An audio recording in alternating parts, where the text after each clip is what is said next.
As the Northwest Territories government plans for changes to major natural resource and environmental management legislation, the Council of Canadians says it's not living up to its commitments to Indigenous rights. The N.W.T.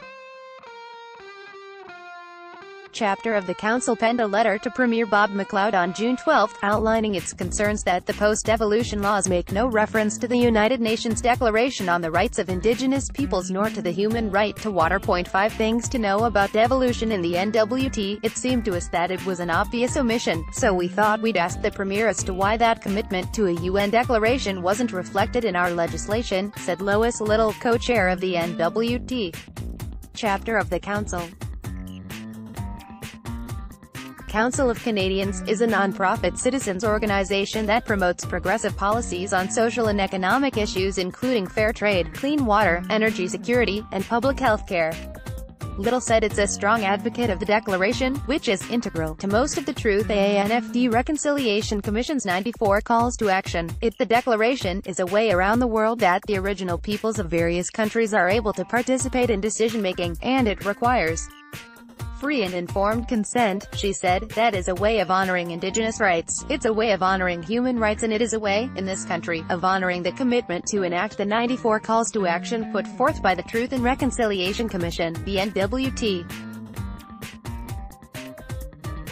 chapter of the Council of Canadians penned a letter to Premier Bob McLeod outlining their concerns with the proposed legislative changes.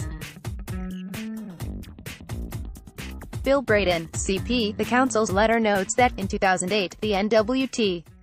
Legislative Assembly unanimously passed a motion to support the Declaration, making it the first jurisdiction in Canada to do so.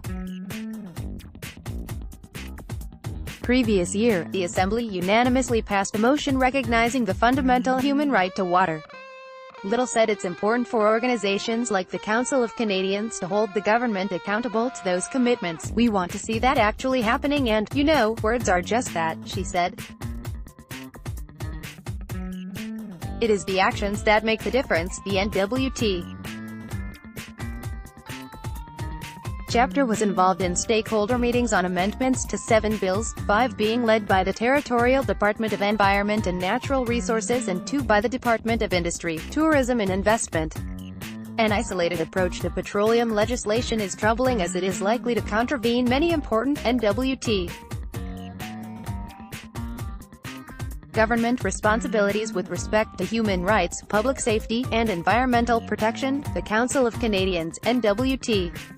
chapter. The Council wrote a letter in April to Industry, Tourism and Investment's Mineral and Petroleum Resources Division, which says the government's proposed amendments to petroleum legislation also don't reference the UN Declaration.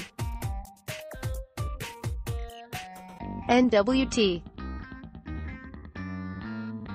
set to revamp decades-old oil and gas laws as well. The letter says it is incomprehensible that the government would develop legislation that permits hydraulic fracturing, more commonly known as fracking. An isolated approach to petroleum legislation is troubling as it is likely to contravene many important N.W.T.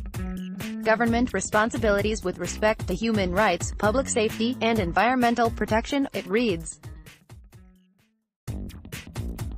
Little did note that, despite the Council's concerns, there is positive work being done, particularly around water legislation that takes into account the integrity of watersheds and the environment.